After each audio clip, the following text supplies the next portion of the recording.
Yasmine, welcome to Real Pod. You're straight off of a flight from New York City. Hi. How are you doing? Are we alive and well? Are we struggling? I am honestly struggling just a little bit with orientation, but I feel good.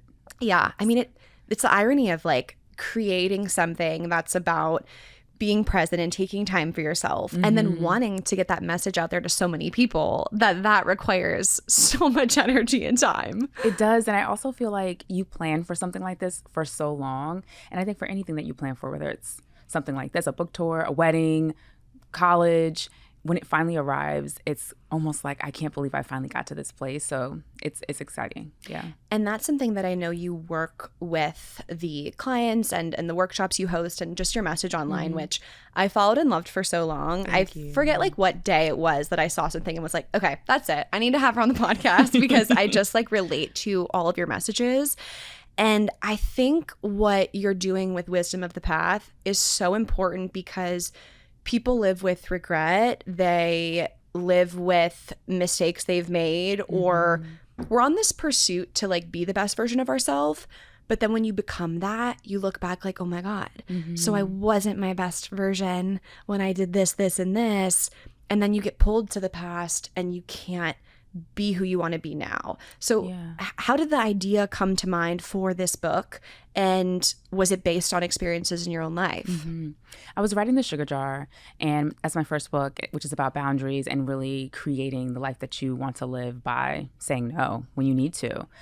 And as I was writing it, I knew that the reader would get to the end and be like, okay, well, I've set the boundaries and I no longer have a partner and I lost half my friends and now I have to leave my job.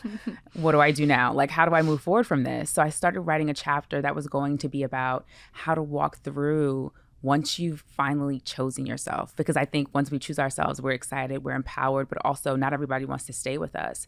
And so that chapter, I realized, didn't belong in The Sugar Jar. It was Wisdom of the Path. It was the beginnings of really guiding people through how can you accept what may have been a quote unquote mistake? How can you accept the things that didn't work out the way that you thought that they would?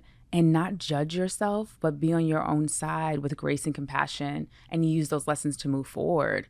And I hope that when people read my stories that are in the book, that they see themselves in them and realize that we don't know what we're doing, most of us.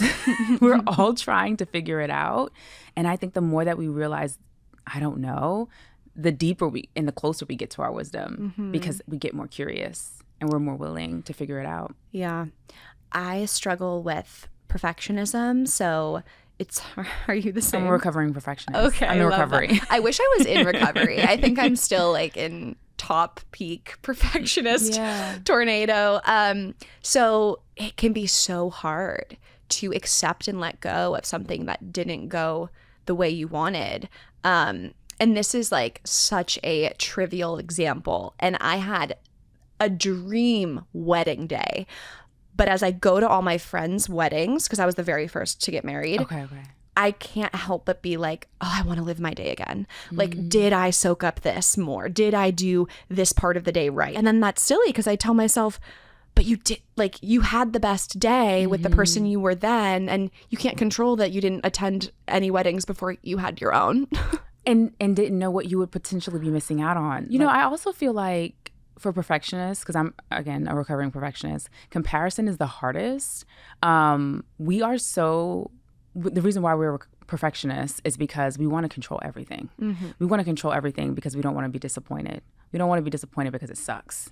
And the safety that comes with perfection. If everything is perfect, then I don't have to worry about the rug getting pulled from under me. And so when you talk about that wedding story, it really relates to what I'm going through now with this book tour, having to really be in flow. And I don't have to, but I'm choosing to because I really want to enjoy what I've worked for. And I think when you're sharing, you feel like you're still in the midst of it. I don't know. To me, it sounds like maybe you're in recovery too. Because when you share the awareness that you have, and I think for anybody listening that hears you too, you have so much awareness about what you're doing. And when I was in the depths of my perfectionism, I had no idea. Well, it's funny you say that I have awareness because my therapist would attest that 2 weeks ago I had none. I did. Yeah. And I thought I was like doing this ego work on, you know, the aspects of myself, like our own patterns. Like with the sugar jar, you're helping people realize like, hey, what are you doing to make your life be a certain way that is a way that you're not enjoying, right? Yeah. So how can we set the boundaries and change the patterns? And I feel like my perfectionism was staring me right in the face, but it wasn't until like you have to be ready to hear something about yourself and realize it. So it's been the past 2 weeks really where I've started to hear myself. Like I was in the elevator the other day with Jenna, my brand manager, and I was about to say, oh, I want to change the word from listen to tune in. And I heard myself about to say to her, go call this person to tell them we want to change the word. And I'm like, listen to tune in. There's no difference. Right. Why does it have to be the way that I want? Like I don't know why. I'm like, it can always be better. It can always be a little bit more concise. Are you a Virgo? I'm a Taurus. Oh, okay. So does that mean I'm stubborn? Yeah, but it was given Virgo. It was given Virgo. Are you into the signs? I'm into it. You know, when you mentioned the acceptance piece, I think that I talk about this in the book too. Once it unlocks, isn't it crazy that you can't unsee now what you see that you couldn't see before, if that makes sense? Yes. That's my hope for people as they read the book. Once you recognize the pattern and once you see what you're doing to yourself, or maybe how you're betraying yourself or making things harder for yourself than they would be if you just surrendered, then I think you are moving towards what I hope is freedom for yourself. Because I was not free when I was living in perfectionism. I was caged up. I thought I was free, but I thought I was in control, but I actually was drowning. I don't know if you agree with that. Oh, I feel like I'm realizing it. I mean, like I was 10 minutes late to this recording because I was on a call that went 10 minutes over, and then I got in my car and I'm moving so fast that I realized, oh, I don't have the garage clicker. So then I run upstairs to get the garage clicker, and then I run back down, and then I'm about to leave and I'm like, oh my God, and I don't have the gift card for the place I'm going. My mind is everywhere. You know, I'm barely like treading water in the things I've committed myself to, the standard I've set for myself. And I actually am having a positive outlook of like, okay, we're in this shitty place, and because we're there, we're going to be in a better place, because you have to kind of go through it to make it different. So I'm curious, Yasmine, when is the first time you feel like you really surrendered? I was hit in the head with a brick, and I don't mean that literally. I mean like Wait, I thought that was literal. I was like, holy shit. Life hit me, Yeah. and that like I would not have surrendered. I was like, you think I'm gonna be in flow? Joke's on you. Like I'm gonna be in control and strong it out and push through. And then I remember, I think for me it was really having kids that kind of hit me over the head with a brick, because first of all, I don't want them to have any of these tendencies. And I realized, man, I'm actually kind of high strung, and I wouldn't have thought of myself as high strung. I think I'm a fun person to be around. Like, I don't really want to be around a high strung person. I'm like, man, do people not really want to be around me? I just, started getting curious, not in a judgmental way, and I think that's when I really realized in my conversations, in my relationships, why people would say certain things the way they would say them, or maybe why they would hide certain things from me. I also was the kind of person where I was like, I want the best for you, whether you want it for yourself or not. And so I wanted to drag everyone along with me, especially when I started teaching healing work. I'm like, oh, this is great. I'm going to heal my whole family. I'm going to heal all of my friends. Right. Everybody's going to be like high vibes. No, that's not the reality. And so yes, kids was the first brick hit, but there's just been several over the years that have been like, and even like 2 weeks ago, I would say even 2 weeks ago, I just recently had a situation where I thought I was surrendering, and now I realize, man, I still have more to go. I was still holding on to those bits of control and hoping that by doing so, I was keeping myself safe. Can you share that example? Yeah. So a week and a half ago, I was on a flight and from Vegas that had a very scary emergency landing. One of the engines stopped working while we were in air, and so we couldn't like stay up. So we had to emergency land. And although I don't know how often these things happen, I don't know how, but to me, and the person next to me, we were terrified, holding hands, landing. It was terrifying. And I think, unfortunately for me, it takes sometimes that dramatic of a situation, like a life or death type of situation, for me to realize the way that I'm worrying, the way that I'm stressing, the way that I am thinking about things, the way that I'm trying to hold on to control, the way that I am using my energy, is this really that important? And it kind of transformed another layer of surrender into me, like even for this tour. I think if that had not happened, and I would rather that not have happened, right. And I would have rather learned this lesson a different way, let's be very clear. But if that had not happened, I don't think I would be approaching the tour this way. Like, I've had so many big changes that seem like a big deal that have completely changed the trajectory of everything that myself and my team have worked towards for this week. And I'm not saying that I don't care. I do, because I'm very passionate about what I do and the work that my team puts in, and getting this book out there. But it is not going to claim my energy, my peace, and my joy in the way that I would have allowed it before. And that's a level of surrender that I did not have access to before that. And it's wild. I'm grateful for it. I would love to have learned it a different way. But if I'm honest, that lesson did appear for me to learn in different ways in the past, and I did not pay attention to it. Really? Yeah. In which ways? Oh, man, my husband would love to come on this podcast right now. In marriage, with compromise, and at work, with, allowing mistakes to be mistakes and not using a mistake as a evidence that something is wrong with me, as opposed to just looking at it as this is something that has changed. From allowing myself to lean into vulnerability, not just at home and in my relationships, but in my career, and to really be able to receive help and allow people to be there for me. I teach this and I was doing this, but I do think that I was still kind of doing it with like my hand, like, and I thought that I was like full in, and I just, if you're listening to this and you're familiar with my work, I want to be clear that I'm not like faking the funk. Oh, I'm being, like authentic in what I'm sharing. Yeah. But just like you shared earlier with acceptance, until it clicks, you don't even realize, oh, I wasn't fully aware. Yeah. And maybe you will relate to this because of the work you do. It's like you have your own healing. So then you want to teach people how to do it. And then you become, how can I be the perfect coach for this? How can I make sure everything I'm saying and doing is like optimized? I had a big awakening for myself like a few years ago when I realized, okay, I was trying to be this perfect volleyball player and this perfect college girl. And that drove me to being anxious and depressed. To then I had to have like this cry for help moment of like, I'm really struggling.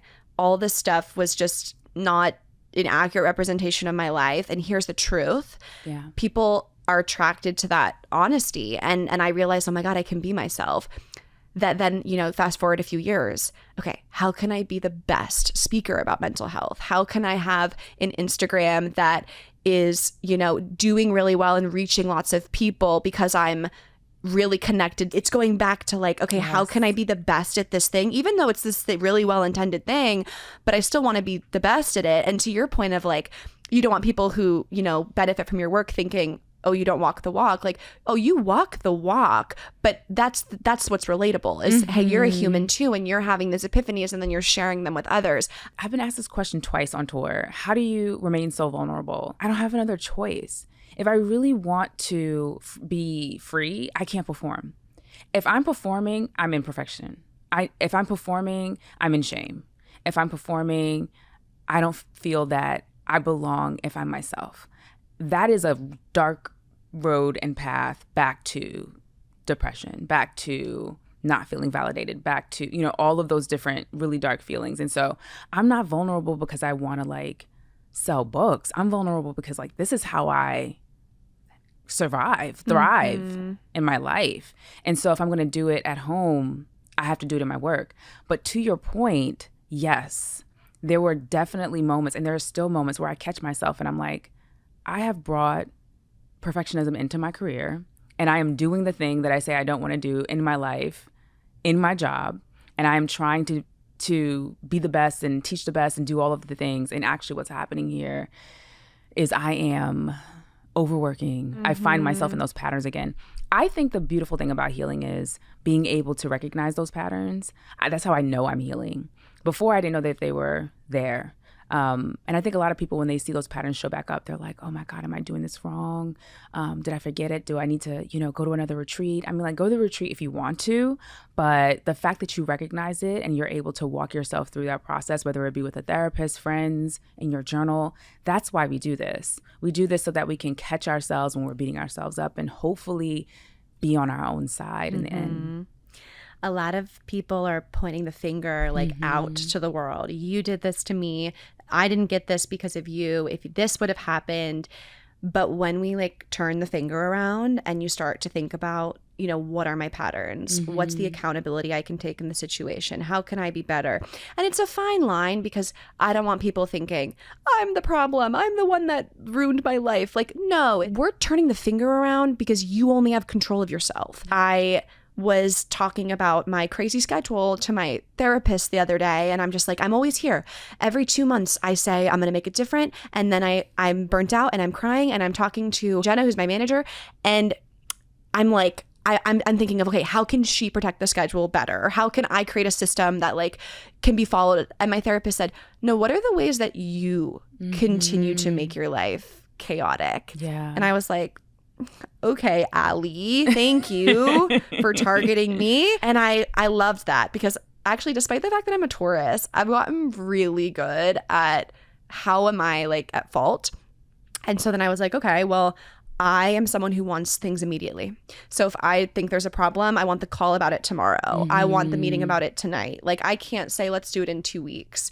That's a way that I fill up my schedule with chaos. I also have anxiety about being just prepared. I need to be over prepared. So I'm doing things and adding things to make sure I can control the situation to be perfect. And that's a way that I'm creating chaos in my schedule is trying to be over prepared. And I think that's a small example of a way that people can, you said, you recognize your patterns. So how can people recognize their patterns? If there's a problem in your life, can you ask yourself, what am I doing habitually that's bringing me here? Yeah. And I also think a lot of the things that you mentioned are great attributes and also why we're sitting in the studio, because they have helped you be successful. It's just, how can we not let them run our lives at the same time? It's we have to find, I don't like the word balance necessarily, but we have to be on a spectrum. We have to allow, there are going to be times where you're going to be able to be, or whoever's listening, right? Or myself, I tap into those skills when I need to, when I'm, working, when I'm speaking, when I'm preparing for something. I know that I'm going to be fully prepared. At the same time, I'm and I'm going to go for a walk tonight, and I'm going to drink water, and I'm going to nourish my body, and I'm going to, I'm choosing both of those things. Whereas before, I wouldn't have had water. Who has time for water? I'm going to be rehearsing all day. So I think learning to have both. I also think that when we think about those patterns that we have, when you were saying you're a Taurus, I'm a Taurus moon. And we even use the way that we astrology or where we're from or all of these different things to limit what's potentially true about us.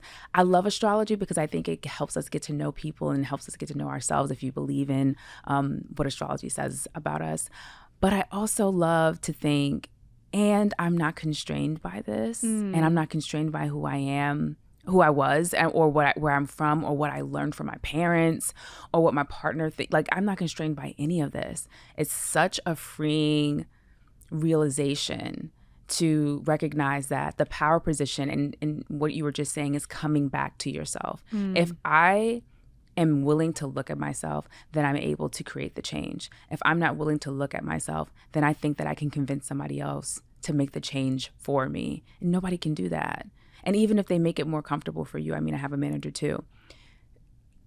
Her job is not necessarily to make our lives more comfortable, it's to help us manage our businesses. Right. So whatever we want to do in our business, they're going to do it. And if you work at a career, this is something that people tell me all the time, I can't stop overworking. I'm always doing overtime. You may not even be in this kind of career. You may be at work till 11 p.m. and even worse, maybe not getting paid for it. You're just there because you feel no one's going to do it. I do it best. No one's going to handle it better than me. You might not be at work. You may be a stay-at-home mom and you're thinking, I have to do it because my partner's not going to do it right. Like there's so many ways that we see this pattern. So I hope that people are listening to like what we're sharing and thinking about, getting curious with themselves. Like, what are the patterns in my life that I think I have to do because no one else will do it? And what are the ways that I can actually begin to surrender that to someone else? Even if it's your 4-year-old, like your 4-year-old might be able to pick up their room. It may not look the way you want it to look. Yeah. But it's done. And I think that's what Wisdom of the Path invites people to do. It's curiosity. It's using what we've already experienced in the past, not as evidence that we are clearly not making the right decisions, but as evidence that we always make it to the other side. Even when we are in the thick of shit, we make it to the other side. And so that's what I'm excited about as people read the book, that they feel inspired to create the change that may feel absolutely impossible right now. Obsessed with everything you said, and your part about not forcing ourselves to have this like really clean cut identity, like this way to define. I actually want to pull out a quote I saw that I want to share. I saw this quote the other day and it really hit me. And this is from Eckhart Tolle, who I love his work. Sometimes surrender means giving up trying to understand and becoming comfortable with not knowing.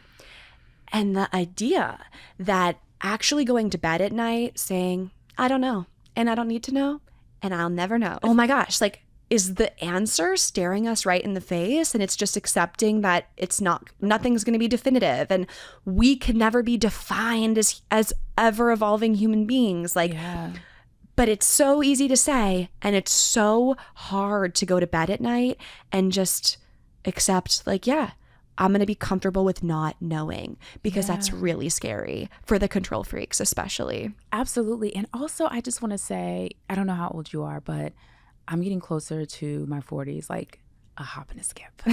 I'm 27. And some of these things come with time. Yeah. The being able to be still. I don't give a F of the 40s that I hear about is starting to become a part of me. And I'm like, how is this possible? And I think it's that, one, I think you're just tired. You can't you can't care as much. But two, I think it's over time you're learning. I wasted so much time. I mean, and you can think about this too. And if you're listening, you can think about this. How much time have you wasted on something that you were so worried about that literally turned out okay, or maybe it didn't turn out okay, but at the end of the day, everything was okay. Right. And the energy, the anxiety, the stress, the overwhelm, the calls with your friend, dissecting all of the different ways that it could possibly turn out, the money, the sleeplessness. And I'm just like, I don't want to portray myself like that anymore. Like, if this, first of all, the first question I ask myself is this even my problem? Like, I love my sister, I love my friends, but is it their problem? Because if it's their problem, then I don't know. Dude, that's a life-changing question. I mean, that's been one of my goals this new year. Mind my own business. Yes. Don't save people who are not asking to be saved. Yes. Or even if they're asking. I literally joke about how, or if they're asking. If they're asking, it's like, what specifically do you need from me? And it's still no, right? I have this joke with myself of like, I don't have that much to do. Like, when I'm not meddling in other people's lives trying to help them, I have a lot of time on my hands that I didn't have like socially, because no one's asking, and they can go make their own mistakes in life, because that's life, and we all have to make our own mistakes. When you said in the very beginning, you want like to heal your whole family, like I'm the same. I care so much. So if I have something that is great, I want others to experience it because I love them and I want the best for them. It's all comes from good intentions, but it can have like a negative impact, because of the way someone's going about it. And on you, right? And I have this quote that I always say to myself: you're not bored, you're free. Like, you really think that... Oh my God, that's changing my life, Yasmine. You're not bored, you're free. Yes. Wow. You're so used to having your time consumed by everyone else. And like when when we're saying, like, even if they ask you to come with you, if they say, hey, save me, I still can't do this work for you. I love you and I still can't do this work for you. How can I hold your hand? I talk about this in Wisdom of the Path. When we have our root friends are the people that are there They are our foundation. They keep us grounded. When we fall low and we think we're lower than a low, the root friends are already under the ground. They're there waiting for us. They're going to help us light the way forward, right? However, they are walking with us. We have to decide to take the steps. So when we are in the position saying, I want the best for everyone, do they want the best for themselves? Or is what they have right now what they think the best, and you think the best is something else? I think a lot of us are doing that. I had a really eye-opening conversation once on this podcast with a former guest named Molly, where she said, how do you know what's best for someone else? You're not them. And I was like, oh my God, who am I to be so entitled that I think I know what's best for someone else? And that was also a freeing thought as well. But I'm not kidding when I say I'm not bored, I'm free is going to be something I never forget, because it's really hard for me to even take my off time. Like, because I'm like, oh, I'm not working hard enough. But I love this idea of this freeness. If you have the privilege to have time in your life where you can enjoy your life and not be sweating and stressing and trying to do all the things, take advantage of that. Absolutely. If that's not why you're healing, if you're listening, why are you doing this? Because we don't heal to just for healing's sake. I mean, we're in LA right now, right? Like, I'm from New York. It's just like a part of the culture. Like, everybody's doing retreats, everybody's doing all the things and the gummies and the whatever. Got it. And are you integrating the things that you're learning into your life? Because at the end of the day, when you go home, when you're not at the retreat, when you're not with the spiritual teacher, when you're not, doing all the things, do you feel at peace? And asking yourself what's going to help you feel that sense of freedom is the goal. When you are alone, when you are with the people that you're with on a regular basis, your inner circle, how do you feel on a regular basis? And I think a lot of us are healing for healing's sake. We're caught up in healing for the sake of doing it versus actually experiencing it. I think this is why self-healing is so powerful. I don't want you to just come to my retreat. I want you to come and or my workshop, or read my book. I want you to highlight it. I want you to dog ear it. I want you to reference it. I want you to remember the things that really spoke to you and stood out to you. And I want you to repeat them to yourself when you find yourself beating yourself up, judging yourself. I want you to make the words that are in the book your own affirmations and something that you carry with yourself. And I think that's another empowering thing that we can do with this work, even with a podcast like this. Like, you take the words that you hear and you bring it with you. When you find yourself asking about what other people are doing, and you find yourself trying to figure out, you're using that energy, that free energy that you're working and you're healing to get towards. And you're like, oh my God, I can't believe she's still with him. Oh my God, I can't believe she hasn't applied for that job. I can't believe. I actually don't know what's best. I don't know what the universe, God, what plan they have for their lives. How do I know? Oh, I don't. And that is how you begin to free yourself. Yeah. So if I don't know, is anything that I'm saying true? Absolutely not. Nothing that I'm saying is true about what they have going on. You may have experience. Life might say, yeah, you probably shouldn't have changed that major. You probably shouldn't have quit that job. You probably shouldn't have married that person. Life experience may be telling you, but you don't know.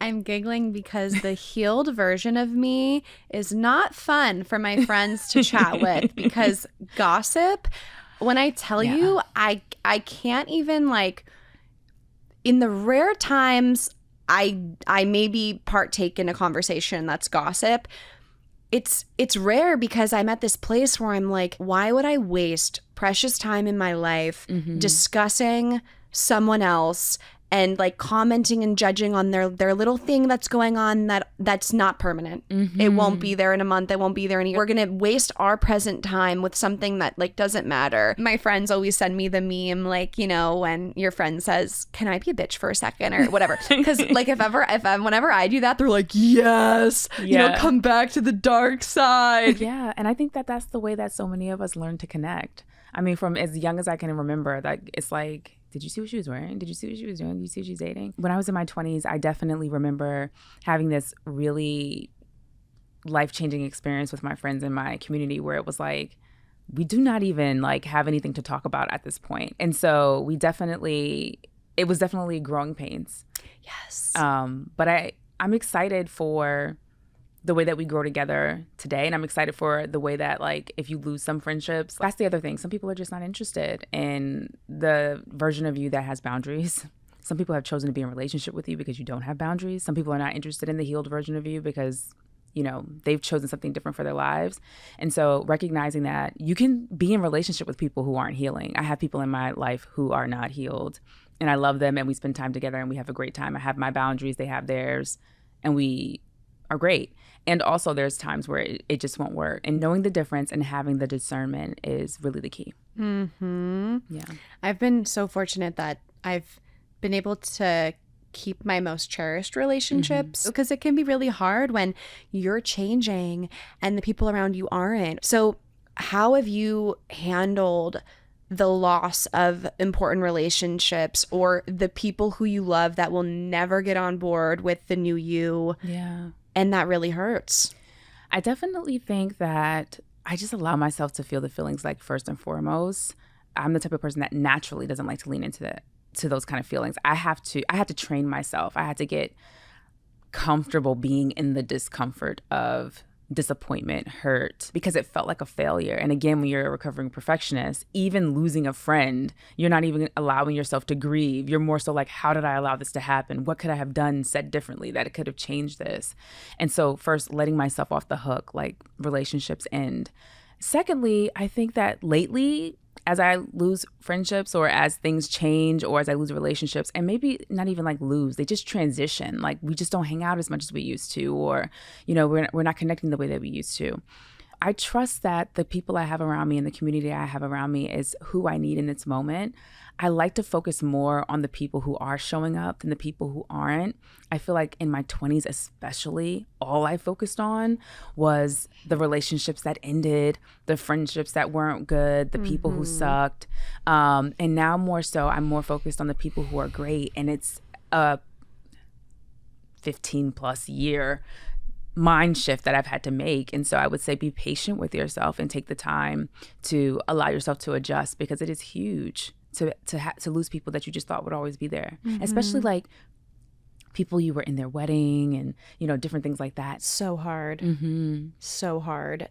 And in the same way that you preach, like, at the time, they served a purpose in your life and you cared deeply about them. And that version of you in the past wanted them there, wanted them to be in your wedding, wanted them to do the thing. And can you have peace with that? And if it came again today, it would maybe be different. One of my favorite, like, things to just come back to is you did the best you could at the time with what you had.